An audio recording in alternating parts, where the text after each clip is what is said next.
So to just get started with some quick introductions, speaking with you today, as I said, from two very different locations in New Jersey and in Florida are myself and Maureen Underwood. A little bit about Maureen. Maureen is a licensed clinical social worker. She has over 35 years of experience working with children and families. She has a practice specialty in grief, trauma, and loss, and she's a nationally recognized suicide prevention expert. I'm Marnie Rhoda. I've worked with Maureen for almost 20 years, since September 11th, when we worked together with families who had lost a member on that day. Since the pandemic has started, she and I have joined forces by Zoom, and we've been talking to communities, families, clinicians all over the country about the impact of the pandemic and how we can weather this particular challenge in our time together. I thought I'd give a moment for Karen to talk a little bit, introduce herself, and to talk a little bit about our partnership with the Sea Cadets. Thank you, Marnie, and good evening, everyone. I'm Karen Montaigne. I am the Director of Volunteer Engagement here at the U.S. Naval Sea Cadet Corps. But my most important role is I'm a parent in this program. And like so many of you, I know it's been a really tough year, and we are so fortunate to partner with our friends at the Society for the Prevention of Teen Suicide. They are working with us to create a whole training module for our cadets to help them stay mentally resilient, and if they're not, to get the tools that they need. So we're so pleased to have both Marnie and Maureen here tonight. And we also have a very special guest this evening. We have our new Executive Director, Rear Admiral Lennon, and I hope I'm not putting him on the spot, but I'm gonna see if he's willing to say hello to the audience. And if not, that's on me. So there we go. No pressure. Hey, Karen, thank you very much for that introduction. And Maureen and Marnie, I'm really so glad that you're here to share some good ideas with us. So I'm Andy Lennon, and I've just taken over as the director, executive director for the Sea Cadets. So I'm just so excited to be part of this amazing organization. Every day I learn something new. I learn a lot of things new, but every day I'm just so impressed with the tremendous opportunities we can offer our young men and women. And I'm also the parent of 3, so I certainly appreciate the challenges of having children during COVID. We have a teenage son who's in high school, and some days he's in school, some days he's in the dining room on his computer, lots of time spent on the computer, very stressful, not good for the kids, in my opinion, but something we just have to work with. So, and I can certainly appreciate how this causes stress in families for both the children and the adults. So the fact that Maureen and Marnie, you're here to share some tips with us is really reassuring, and I think this is really great value add. And I'm so impressed. I did hear about the session that happened last week with the kids, and I think good results on that. And from what I understand, even possibly 1 or 2 identified themselves as needing help, and we did reach out to them promptly. So what a great service that Sea Cadets can do, because in addition to making children leaders of character, we need to give them that resiliency and grit and determination and confidence so that they can weather through stressful times.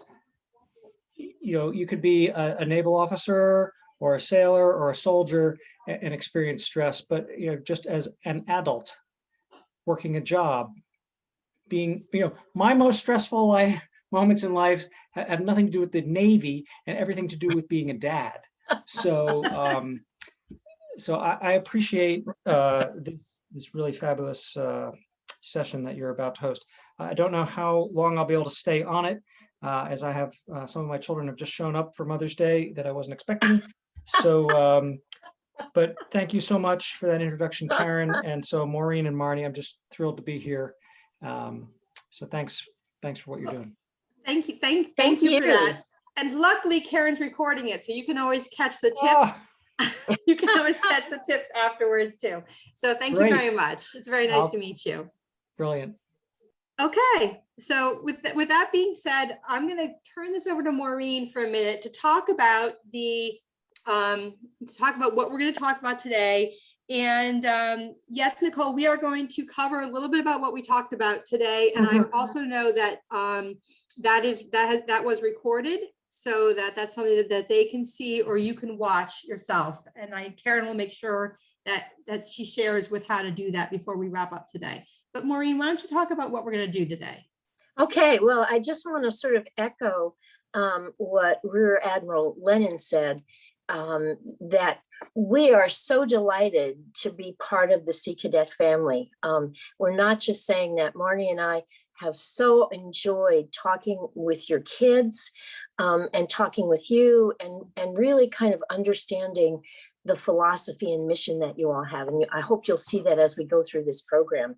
You know, how we wanted to start today was we realized we're kind of transitioning out of the pandemic routine, but we know we will never go back to the way we were. So there's going to be some discomfort in the way normal sort of rolls out. It's not just going to be a big sigh of relief. And what we know as parents, and I know as a grandparent in addition, is we often do a better job of cataloging our failures than we do our strengths.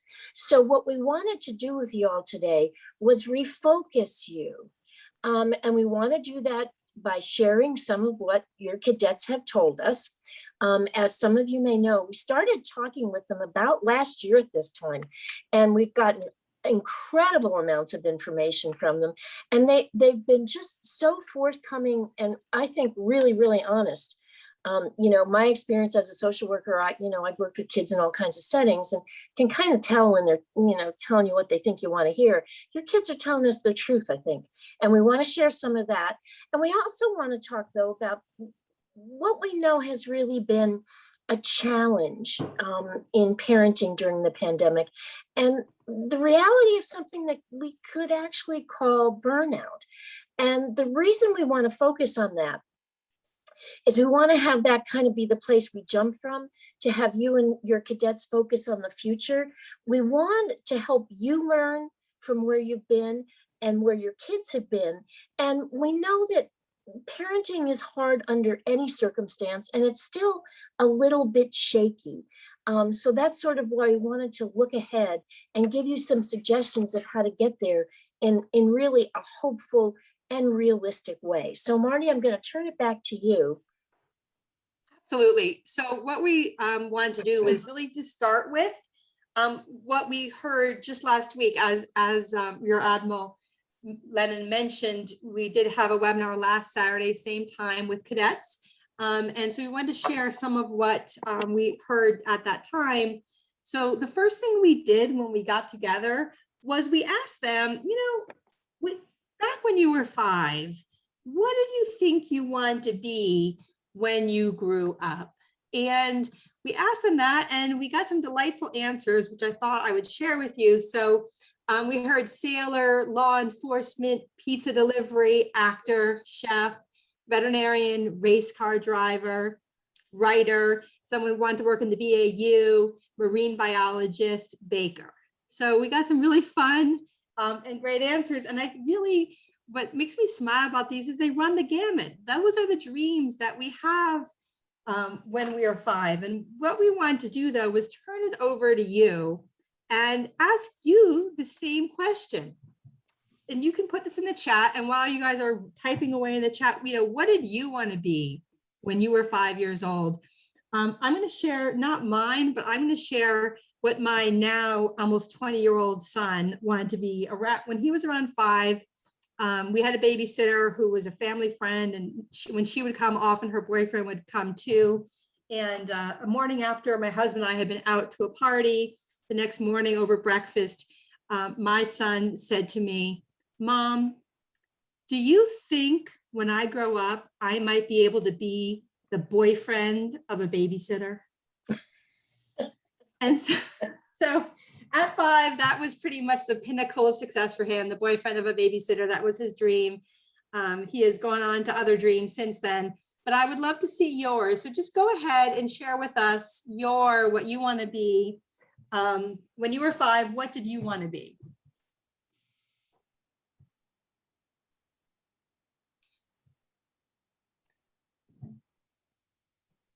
A teacher. Excellent. Thanks, Nicole. Work at a zoo. Thanks, Karen. That's fun. Did you want to like be a zookeeper? Like a lion? Like what? Yeah. Anyway, there's a lot of jobs at the zoo. What else, guys?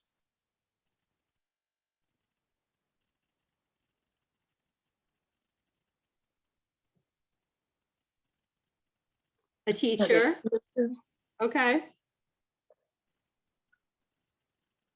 Probably a fireman. All right, a fireman. Yep, that's a good one. All right, so you guys can keep filling these in. But what I thought we could do is, Maureen, do you want to talk astronaut? Howard, that's a big one. That's fun. Do you want to talk a little bit, Maureen, about why we did this with your kids last week and why we're doing it with you today? Absolutely. And what I want to say to you is probably no one has ever asked you this question in your whole life. And if you couldn't think of an answer to it now, we really would like you to just sort of place it in the back of your mind and see if you can't come up with it. Because the reason that this question is so important is that it reminds us of the power of our imagination. And we're not suggesting you reimagine your life as it exists today, but we want to encourage you to remember what it was like when you let your mind daydream in that purposeful, playful kind of way. You may not realize it, but even right now, there was a study out of Harvard that said for those of us who are adults, almost 47% of our waking lives, we let our minds wander. So we're kind of daydreaming almost half the time. The problem with that is where we often go is in the negative direction. We don't go in the direction of imagining ourselves as an astronaut or some wonderful thing, or even catching ourselves think about some wonderful memories we had, maybe when we were 15 or 18 or 23. We go to those negative places. And because we really do know we spend so much loose time in our brains, to make a point of some of those times to catch yourself and think about something that's pleasant or good, or that you remember from when you were a kid, that was one of those infinite possibilities, can just help recharge our own personal batteries. It's what keeps our kids going, is all of their imagination. So we're asking you to kind of come along with them on that journey as well. And, we want to kind of tell you what else we had learned from your kids, because we asked them additional questions, not just about what they wanted to be. We wanted to know, because we've been taking kind of the temperature of how they've been doing through the pandemic. And in the beginning, they were really, really optimistic. This was about last May. And we were kind of surprised, because even then, as adults, we were feeling a little bit of stress and strain, and the cadets were doing great. When we talked to them last week, though, they started to tell us a little bit about some of the things that they had hoped for that had really never happened. That was just because of where we all were for the last year. There were a fair number who talked about they didn't get to see family members. So even though sometimes they may act like they want to get away from their family, believe it or not, they told us that they really miss them. They talked about those school dances and the vacations that were canceled. And there were more than one or two of them who really talked with us about the fact that it was kind of hard right now, and they needed to really work on getting through the tough times. And Marnie, did you want to add a little to this? I did, because what I wanted to mention was, you can see here, these things run the gamut from smaller to bigger things, which is, I think, probably tracks with your experience of the pandemic. There's been some small disappointments and some larger disappointments going on for our kids and for us during that time. And what we know is that you as parents have had to be there for them for their disappointments while also managing concurrently your own disappointments and having to manage their disappointments, manage your concern for them, all of that at the same time, which is really why we want to talk to you today about that parental burnout, which we're going to move to in 1 second. I just want to give one housekeeping note, which I forgot to mention earlier. Please feel free.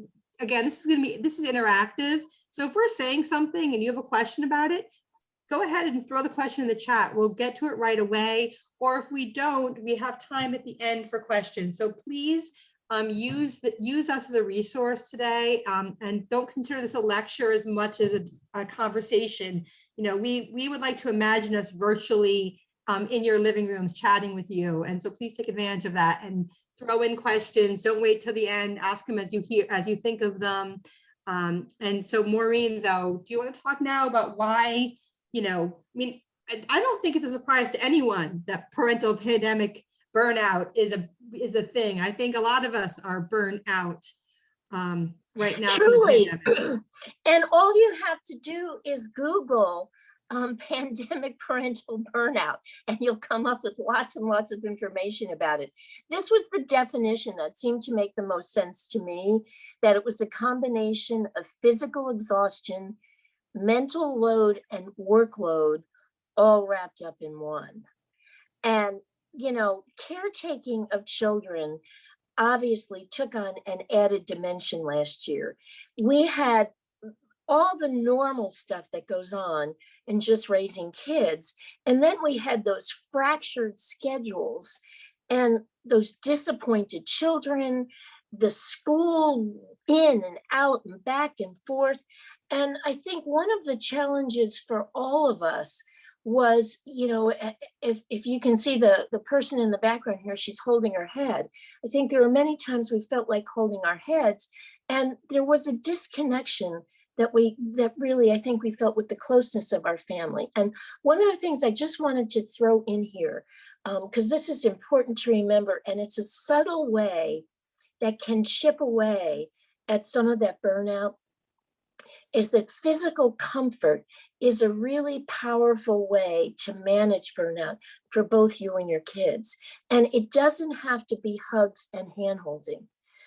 It can be simple as when you're walking by somebody in the kitchen to just kind of pat them on the shoulder, or just give them a fist bump. It's as important as verbal communication. And right now, because we're so missing in that social connection and that physical connection, it may be even more important to just kind of give that sense of touch and connection.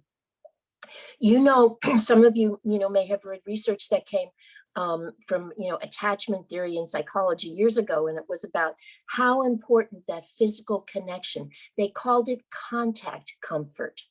And I think it's so important to remember that we can give that contact comfort in little ways.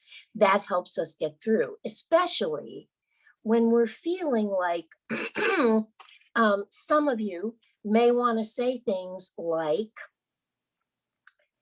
I'm not going to scream, but you all look at her mouth, you know what it sounds like. I just can't take it anymore. Have you ever heard, whose house is this anyway? I can't fix everything.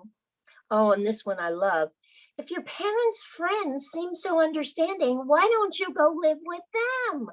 Ever had any of these things come out of your mouth? Or maybe there's some things that come out of your mouth that we just can't even put on this screen, right? Maureen, we're seeing some agreement from people who are saying that's a picture of me. Yes, when I saw it, it was like, huh. And I'm the grandmother and I look like that. So you can just imagine. And the truth is, that's why we wanted to step back and really kind of talk a little bit about taking care of yourselves, because we've done so much stuff about your kids and how you take care of your kids, and this is what they want, this is what they need. But we wanted to just take a just a little bit of what we're talking about today and step back and talk about you, because we're firm believers in that message you get when you fly. Some of you may remember that, where they tell you you need to put your oxygen mask on first before you can help anyone else. So what we're going to do today is really talk about how you can put your oxygen mask on. And we're going to give you some steps to do this, okay? And the first step that we're giving you is, and you know this, right? Comparing your parenting to others is never a good thing. No two families, as you know, are ever alike. And families being open and honest about what's really going on with them, that could be kind of rare. The truth is, while people on the outside may look like that picture on the bottom, inside the house, I think they're closer to that picture on the top. And there was a recent survey. 86% of parents said they were finding it harder to stay positive today compared with before. And that was a 21% increase since October of 2020. So I just want you to see, in a short amount of time, it's gotten harder and harder. And don't look at the surface of other people, because I'm telling you, everybody's got their stuff. So the first step is, don't look at everybody else to make a comparison. Just look at yourself. The second step is, we talk about giving yourself some grace. And I'm sure there's some of you who feel like this picture looks like you too. Look pretty familiar to me. We have to make sure that our expectations are aligned with reality. And even what you expected, not just before the pandemic, but in the middle of the pandemic, might be a little off now. For example, I know that lots of families really believe in that family dinner conversation. Everyone takes a turn explaining what was good or what was interesting or what stood out about their day.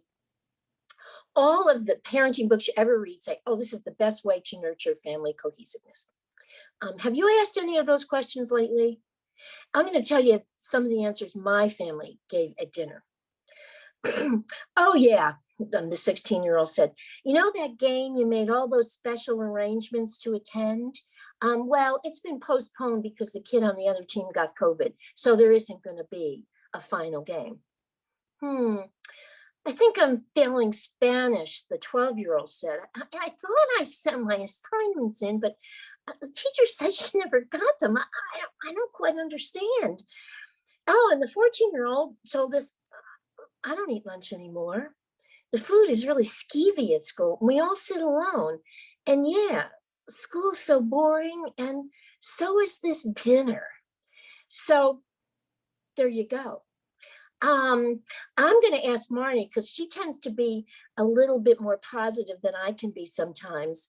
And she'll give you some ideas too. Marnie, go for it. Absolutely. So first of all, family dinner, I'm glad it works for some families. Does not work. It's never worked. I have two grown children now. They're almost 20 and just turned 21. And the family dinners never worked for us. I wish they had. But the New York Times had an article, I think it was just in today's, the title is alarming, but there was good information there. It's something like, your teens are in crisis and so are their parents, or something like that. So it didn't sound very uplifting, but I read it anyway. And it actually had in there a suggestion that has been my go-to with my kids for years, as far as giving us grace and just doing something easy. Get in the car and take a drive. Now, sometimes my kids won't take a drive with me, but what I do is, and it says in the article, let them be the DJ and promise them you're not going to talk. You will not say a word. Because, they know your tricks. They know that when they're in the car and they're trapped is when you're going to ask them the questions. At least my kids figured that out pretty quickly. So then they started wearing their headphones all the time in the car. But if you tell them that you're going to go for a ride, let's go pick this up. Let's do, let's go do this, do something, put them in the car, let them control the music and tell them that you're not going to talk. And then that gives them space to talk or not talk. But again, there is something about just the proximity to each other and a common goal that might be the best you're going to get. And I think that's one of those, and I think probably you all figured this out this year. And it was really true before the pandemic too. You know, we aim high. We think there's an ideal that we should be, but you know what? 10 quiet, non-fighting minutes with your kid in the car might be a win. Like, take that as a win. It might not look like what the movie shows as quality time with your family, but 10 quiet, non-fighting minutes in some ways is a win. Someone's just suggesting making up stories at dinner. Today at work, Ronald McDonald stopped by and gave us all shakes. That actually, thank you for sharing the MJ. I think that is a very fun idea. Yeah, so Marnie, thanks for we sharing also have another person who said they found a lot of success when they're out walking their dogs too with their. Oh, with their awesome. children. Thanks for sharing that. That's amazing. No one's getting sick in a chlorine-filled pool. That's true. And they still do dinner every night and go over achievements of the day and plan for the next day. Those are all great things. So thank you guys for sharing. So the idea here is, you know, give yourself some grace. And that really kind of folds really nicely into this next step that we want to talk about, which is just easing up the pace a little bit. This, again, it was true before the pandemic as it is true now. Kids need breaks. You need breaks. We all need breaks. But we also know there's a lot that needs to get done all the time. And it's not as if you can't necessarily take huge breaks. So when we talk about breaks today, what we want to talk about are mini breaks, or what I like to call micro breaks, which we call coming up for air. And that acknowledges the idea that we might not have time very often for like our favorite or our ideal or our go-to way to recharge. And when you don't have time for your go-to, sometimes you get into all or nothing thinking, well, since I can't do this thing that I want to do, that's my favorite way to take a break, it takes a half a day or whatever, or it takes 4 hours or 2 hours even. I don't have time for that. I just can't take a break at all. I'm just going to feel ragged. The truth is that micro breaks are coming up for air, work for the whole family, and they don't take a lot of time. And the idea with this metaphor is, if you look at our swimmer here, when he needs to take a breath, he doesn't get out of the pool. He lifts his head out of the water, stays in the pool, lifts his head out of the water and catches a breath, and then keeps swimming. And a micro break is that kind of idea. You're not going to get away from everything. You're not going to take a half a day or a 1 hour break, but you're going to have a smaller break, a micro break. And there's something that really worked for the whole family. Some ideas are watch something funny that makes you laugh. And that could be a 30-minute sitcom, or that could just be a 2-minute video on TikTok, something funny that makes you laugh. Or listen to a favorite song. Do something that engages the senses. Get some fresh air, step outside, or fill your house with your favorite smell, and move. Doesn't have to be a power walk, just, you know, step outside for a minute, walk that dog. There was a great suggestion in that New York Times article I mentioned that I wanted to share, which really resonated with me right now. It said that one of the mothers, when she wants to give herself a break or a treat, pours herself a Coke. Something very simple, something very accessible. Some people may have sworn off soda quite some time ago, but you know what? To pour yourself a Coke for a treat, and really, it's, you know, it's about Maureen's talked a lot lately about the intentionality of things. And it's about the intentionality of that, saying, this is my treat for myself. Maybe it's in your favorite glass with your favorite kind of ice, and pour yourself that Coke. For me lately, I hadn't realized this. I've been busy with work and life, and my husband kept pestering me to watch a show with him, and I kept not having time or wanting to sit still. And when I finally did, and it was a comedy, when I finally did, and I laughed so many times, and I said to him afterwards, holy cow, I hadn't realized how long I've let myself go without laughing, and how beneficial it is to let myself laugh. And so if you haven't been laughing, feel free to watch a comedy. You know, truthfully, I'm an easy laugh. You show me a video of someone like walking into a wall and falling, that makes me laugh every time. So find a way that makes yourself laugh and go ahead and laugh. So that's about micro breaks.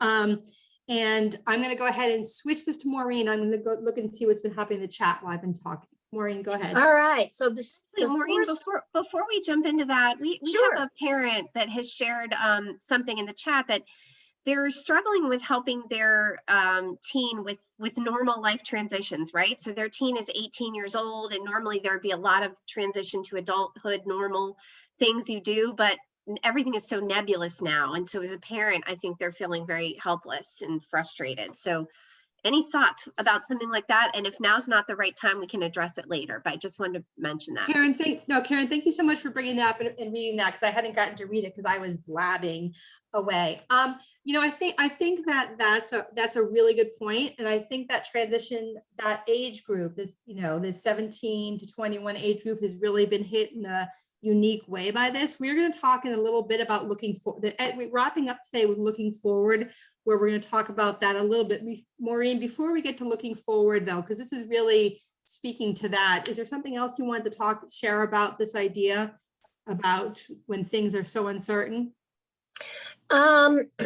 I think one of the things that, because we realize that issue with transition, and I'm certainly glad you brought it up. And, as Karen mentioned in the beginning, we're working on some curriculum development for cadets. And certainly that's one of the important pieces that we put in, because it's a hard time in everybody's life, but it's a particularly hard time for those 18 to 24-year-old kids. And it's particularly hard right now. And I think one of the ways we've handled that is we've often asked those kids to think about when they were in elementary school or junior high, transitioning to high school. Sometimes it's middle school, sometimes elementary, whatever it is. But we asked them to think about what their expectations were that high school was going to be like. And we actually have them write them down. And then, we take a look at the list and say, what are some of the things that you thought were going to happen that didn't happen? You thought maybe you'd have more friends, or you thought you'd maybe get on the varsity team and it didn't work. So there are some things that you wanted didn't happen, weren't so good, but were there some things that happened that surprised you? Oh, so you didn't make as many friends, but you made 2 friends you think are going to be with you for the rest of your life. You never thought you were going to like physics, but now that you took it, you think that that's what you want to study. So what we try to do is use the experience kids have with transition, because they all have experience with it. We start transition from the time we're in kindergarten, leaving home and going to school. So there's lots and lots and lots and lots of life transitions. And it's going back and looking at some of them and looking at some of the things you did to get through some of those. So it's taking the experience I've had before and applying it to my future life. It's one of the most useful ways, I think, not just with kids, with adults, when we feel like we're stuck, is most of the things in life we've dealt with sometime before. How did we get through that? And what can we learn to take us ahead? So that would kind of be my suggestion for that, but I'm certainly going to make sure that that's in the curriculum, because I appreciate you raising that as a point. This slide kind of fits in with it about being honest with yourself. You don't have to like all the changes. You don't have to be happy about everything that happened in the pandemic. You don't have to be positive 100% of the time. So I think letting your kid say, I'm mad about this, and to say, absolutely, talk about that. Let's talk about why you're mad. Or one of the things, that is important to recognize is good mental health doesn't mean you feel good all the time. It means that you can have bad days, but you just understand why it's a bad day, and you see if there's anything you can do to change it. Or the other thing that I suggest, I always give myself the 24-hour rule. I can have 24 hours to feel sorry for myself and feel miserable. Enjoy it, I say to myself. But when 24 hours is up, my time is up. And then I have to kind of move along. So try this with your kids too. Make up some time. It can be a 24-hour rule. It can be a 3-hour rule. However much it is, give them the time to sit with what they're feeling. But then once the time is over, now's the time to problem solve and move on. So that's kind of the being honest. You don't have to like any of this. Give yourself time for that, but realize at some point you need to move on. And I think one of the things that is important, and this kind of fits in with what you just said as well, is really kind of creating a safe harbor. Our next step, and what creating a safe harbor really means in particular is letting kids know it's okay to complain, especially now. You know, when you hear, I hate the school year, instead of kind of saying, well, you know, everyone's in the same boat. So, you know, I don't know why you're complaining about it. You've said that before. What is it that makes it so unbearable? That's what you want to ask, because your kids know all those ways that you are going to respond that sort of cut conversation off. They don't need to hear your 2 cents. As a matter of fact, they probably could tell you what you're going to say already. And the truth is, it's impossible to disagree with someone who's asking you to tell them more about something that you don't like. There are 3 magic words in here. Tell me more. And that's the beginning of the process of problem solving and working it through. It's your acceptance and your acknowledgement. And that's what makes it really safe. And one of the things that Marnie and I have noticed in the work we've done with the cadets is that I would tell you it's our perception that the cadets see their program as a safe harbor. And Marnie, do you want to say a little bit more about that? I do. So what has really struck me in my time working with this program is that the cadets are there for each other, and they perceive that if they need help in some way, that their fellow cadets or their unit leaders are there for them all the time. You know, my children are fully grown. My children are raised, at least conventionally speaking, they're over 18.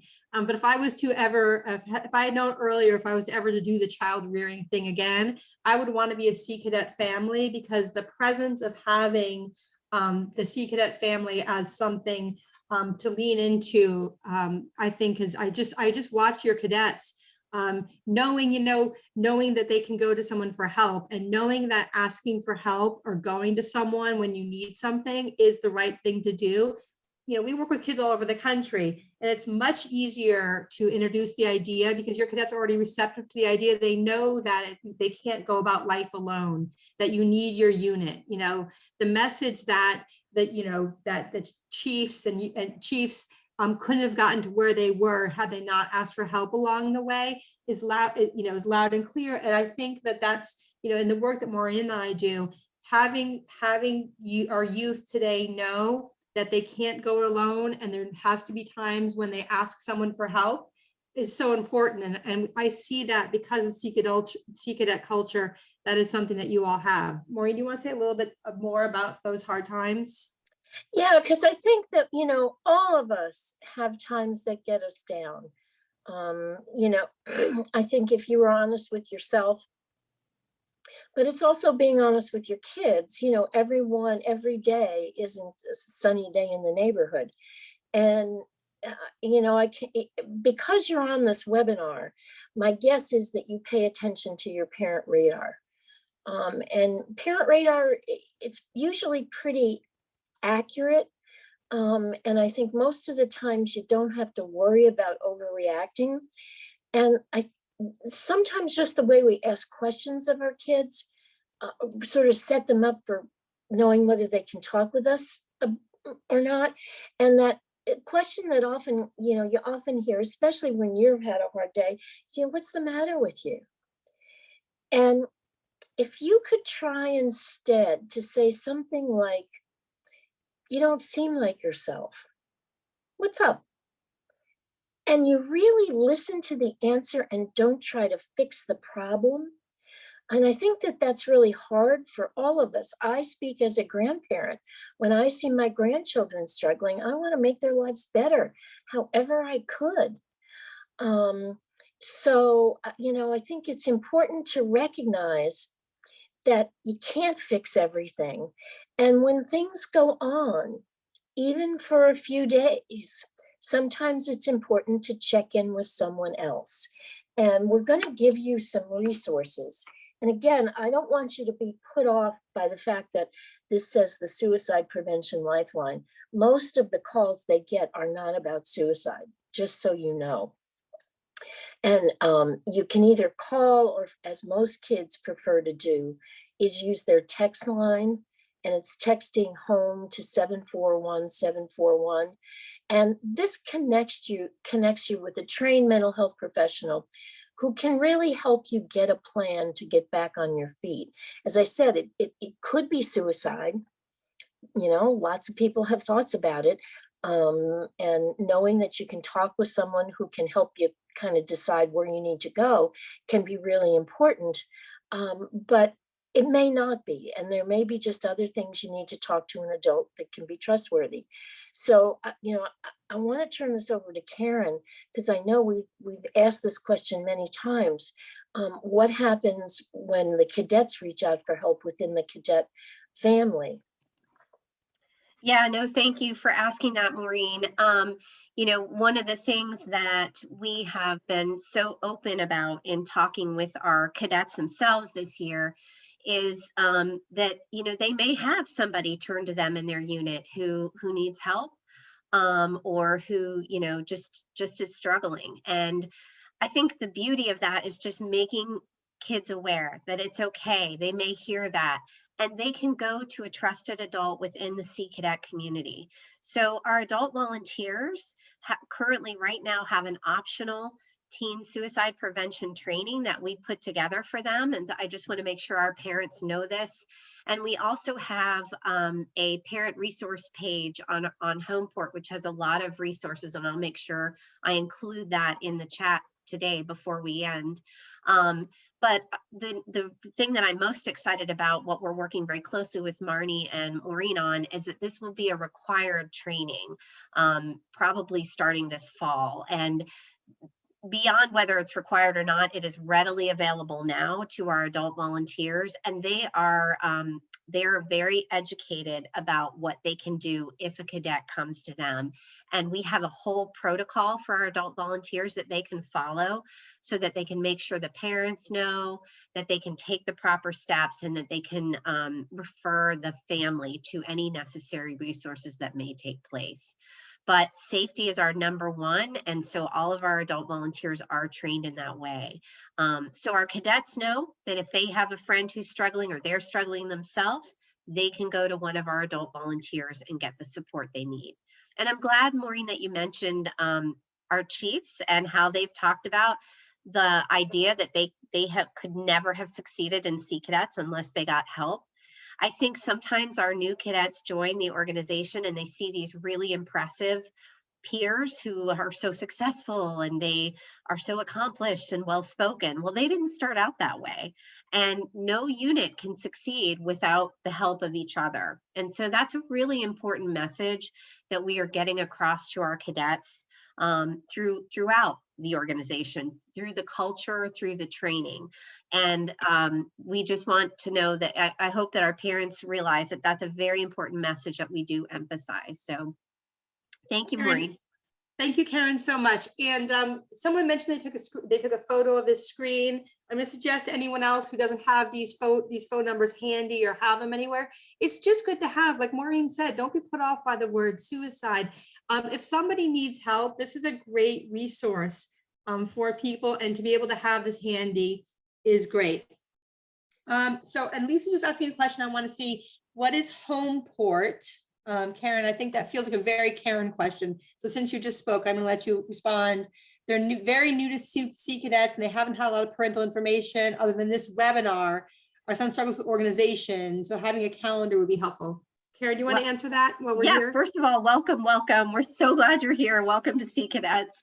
And Homeport is an information website that we have, and we have a parent page that lists not only these types of mental health resources, but we also have a parent handbook. So I'll make sure that I pop that web address into the chat, and you can certainly check it out. I'll make sure my email address is in there as well in case you have any questions. Thank you so much. And I guess I just want to say welcome to the Sea Cadets. If you're the family who's new, it's such a great organization. And again, y'all know I have fear. I feel like I've missed out on Sea Cadets as a mom. So I'm living vicariously through you all. And Nicole and Anna, we're going to talk a little bit about maybe not exactly how your children are feeling, but this idea of what, about how they haven't achieved much or they don't feel like quite so much part of it this year, which I know is something that we talked a little bit about last week when we were all together. So I'm going to go ahead and talk about this last thing that we're talking about here, which is about, it's about looking ahead. And it's about, it even goes back to that question someone had shared about their 18-year-old who was looking ahead and everything felt a little bit nebulous right now. And so I think this is a good place for us to kind of wrap up today. And I'm seeing lots of chat, which I will respond to if Karen doesn't get to you before I stop talking a minute. And one of the ideas when we talked about looking ahead, and just overall in general, what we talked about with the cadets last week, which is an idea we want to share with you. If your cadets were on last week, maybe you've heard them use this phrase, whether they were or not. I'm going to encourage all of you to start using this phrase and this rule. It's something that Maureen and I have really latched onto this year.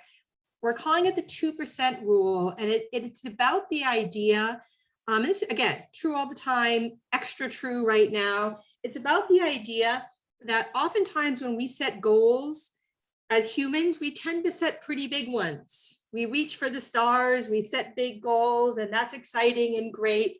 During the time of a pandemic, during a time of uncertainty, during a time when maybe things are just hard for us and we're feeling not very great, big goals can actually get in our way because they're too big. They're kind of like the difference between climbing this big tree here in my picture and this small tree. I might see myself as the kind of person who could climb that big tree, but I might not be up to it yet. And I want to start small. So 2% rule is the idea of setting small goals, small, incremental, tiny little goals, like as opposed to saying, let's say if I wanted to start like a healthier routine or in the morning, and I'd say to myself, well, I'm going to wake up, my first thought might be I'm going to wake up every day at 6:30 in the morning, and I'm going to do these 5 things before I even do this.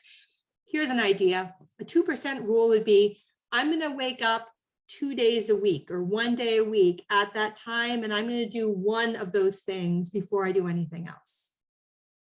Easy, controllable. The idea is it gets you going in the right direction. If you're kind of in a bad, stuck place or you've been disappointed, having one small step forward gets you in the right direction. You're still moving in the right direction. And you get the added benefit of having a dopamine rush because you accomplished a goal. When you make a big goal, that's great, but it's very far away and you've got a lot of delayed gratification. Small goals give you a dopamine rush right away because you've accomplished them. And I'm not going to tell you to add another one right away. You could just enjoy that one. And it also counteracts the idea I've talked about before of all or nothing thinking. You might not be able to make all your plans. That 18-year-old might not be 100% certain of all the ways life is going to fill in around them. But there is maybe one thing, one sure small thing that they know that they can decide they want to do and plan for that. So that's the 2% rule that we talked about when it comes to looking ahead. And kind of to play that out, and this is the exact same slide we used with your cadets last week. We talked about how during uncertain times, how do you look ahead? Well, you identify something in your control and make plans about that one thing. And when you do that, when you take control, you have the experience of making life happen as opposed to feeling like life is always happening to you. And we want, we recommended again to them that we want them to think back to the 2% rule, that bigger isn't better. And then we ask them, what is something that they can look ahead to? So we gave them that homework assignment of thinking about what is something that they can look ahead to. And one of the chiefs who was on our call last week, shared right away that one of the things he did during the pandemic was there was a lot of things he wasn't able to do, and he wasn't able to have in-person drills, and that had been very frustrating for him. And so he set a goal for himself to do some more PT at home. And what I pointed out, and I actually just shared this with my family a little while ago too, what I pointed out was his goal was to be a little bit more fit and get a little bit more muscle at home. He wasn't like going to try out and try to be Mr. Universe in a couple of years, or it was just a manageable goal, something he could control, increase his PT at home and gain some muscle at his own house. So that is how that works. And, what we talked about with them, and we'll talk about with you for a minute, is, looking ahead requires hope. And that's where they shared with us it's hard to hope sometimes if your hopes have been dashed. But we talked with them about the idea that if you set small, reasonable things like that you can hope for, it's a way to find your way back to hope. Maureen, did you want to add anything about hope before? No, I want to kind of move along to the other suggestion, because this is what we talked with your kids about. I mean, your cadets about. I know they're your kids, but they're the cadets too. Is we talked to them about the fact that helplessness is often treated best by doing something helpful. So it's the antidote to it. And we asked them to tell us some of the things that they thought they had done to be helpful or to be kind, because I think that kindness is a concept that it may be in short supply in some places, and it's so simple and easy. So we asked them what they had done that was kind, and one cadet shared, which I'm sure you may all think, if you have multiple children, that this is your family, being kind to his brother was one of the things he had done that was really something that he felt was very helpful. Somebody else talked about how they had been doing things for charity, which again is another helpful thing. And we wanted to point this out to you because we think it's important for I know we've said you're overwhelmed and you've got a lot going on, but helping your kids understand and yourself understand that small little things can really help you feel better. Opening the door for someone, smiling if you're not wearing your mask, or just saying hello. In the grocery line, maybe letting the person who's behind you say, why don't you go in front of me? Simple little things that are unexpected, and you'll notice people just sort of perk up. It really does help us deal with the feeling of helplessness we've been all struggling with for so long, and it's going to be around for a while. So if you can really think about balancing out with doing something that's helpful, that can really make a major difference. And I guess I'm going to turn this back to Marnie.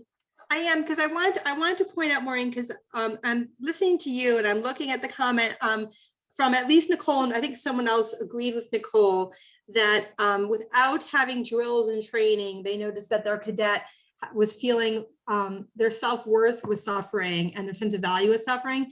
And so I want just to make a link between that comment and the things that Maureen just said about being helpful, because not only, and I want to just reinforce what she said, not only is that idea of letting someone go before you in the grocery line or saying hi, not only can you visibly watch it help that person feel better, the payoff to us when we do that, and the payoff, and this is something you could maybe share with your cadet, the payoff to ourselves when we do something like that is that does increase your sense of value and your self-worth, because you see that you are someone who's made someone else's day better. And I think that we really, it's so easy for all of us to get into an all or nothing thinking, where if I can't have the whole thing, my value is going to be diminished or feel like this. And to notice, and it does take some intentionality, but to do it on purpose, not just for the other person, but because you know that it's going to help you. And I would just like to share that, if you could, Nicole, maybe talk to your cadet about the idea that sometimes we can't get our that good feeling that we get from our regular places, and which it becomes in our job to search around for another avenue to get them. Because unfortunately, this pandemic is a super hard life lesson. There will be other smaller, hopefully never again this big, but other smaller things that happen in the lives for ourselves and for our children, where there's not going to be able to do the thing that they thought they should be able to do or need to do. And to be able to have a repertoire of other things to go to, and like, oh yeah, when I can't do this, I can try this. And again, that, I mean, and I guess our cadets probably don't grocery shop, so you have to have them stretch, but I know for myself, that experience of when I've got 5 things and one person has 1 thing and I say, go ahead, especially nowadays when, you know, everything's harder checking out for groceries and the lines are more complicated. It's a much bigger gift, really, I think, when you let them go ahead of you now than before. And when I do that, they're happy, but it really, I just don't even realize it until after the fact, but I go home a little bit happier too. So I wanted to make sure I reinforce that. And then, holy cow, the time's gone so fast. Are there other questions? I'm sorry, Karen. We got talking. But if you all have questions, please put them in the chat now as we wrap up, because I want to make sure no one goes away with unanswered questions or concerns. And you can put them in the chat while Karen has anything to say to wrap up. But Karen, if you have a couple things to say. Yeah, look at 3.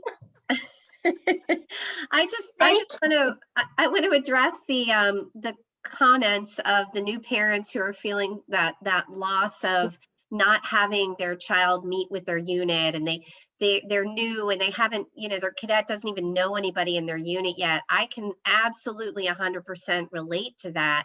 My son joined in March of last year, and the first weekend he was supposed to drill, we shut down. And so I think twice he's gotten to see some of his unit, but not his whole unit in person. So I absolutely know how you feel, the sadness that you feel for the loss of connection that your cadet has had. But you know, one of the things we talked to them about last week was looking forward. And it is exciting because we are just on the verge of getting the units back together. I know in Virginia, we are able to drill now in person. I know many places around the country can drill in person. And Maureen and Marnie, you may not know this, nor may some of the new parents, but one of the big advantages of joining Sea Cadets is you get to travel all over the country and go to some of the coolest trainings, like all over the country. Well, that's been shut down, but guess what? May 31st, that is over. And so this summer, our cadets can go to recruit training if they're brand new, either locally or in another state, or they can go to some other really exciting trainings around the country. So if your cadet doesn't know that, please let them know. A few weeks from now, it's going to open up, and I put into the chat the link on how to find a training that your cadet will be interested in and how to sign up. So that's super exciting. And again, I know we've all been stuck, and you know, but this is a very, very forward, positive thing that you can share with them. And I thank you so much, Karen. And it is true. Last week, Alicia, who's on, shared some of those trainings that were available, and holy cow, there was so many interesting things. I was, again, you can see why I'm a big fan of the Sea Cadets, because there's so many interesting things. And Nicole shared she's very excited for her boys to be going off to rope school, and even more excited for week 2 herself. Yes, all I can say to that. Another big benefit of Sea Cadet training. Especially after a year like this. So I put in, please put any questions you have in the chat.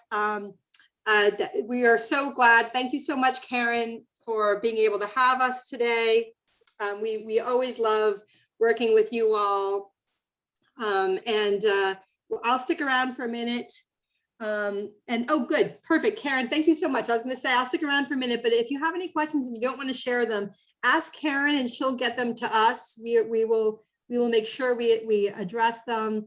We are really. And I just want to say, not just today, if you have questions, but as you know, if something comes up along the way, you know, we really mean it. We're part of your family. We're here for you. If you have a question in a month or something like that, please just let Karen know and we will get back to you, promise. Excellent. And I know that Karen put the link for the webinar for last week in the chat for the recording of it. If you want to scroll up, Nicole, I think you can find it there, maybe copy the link.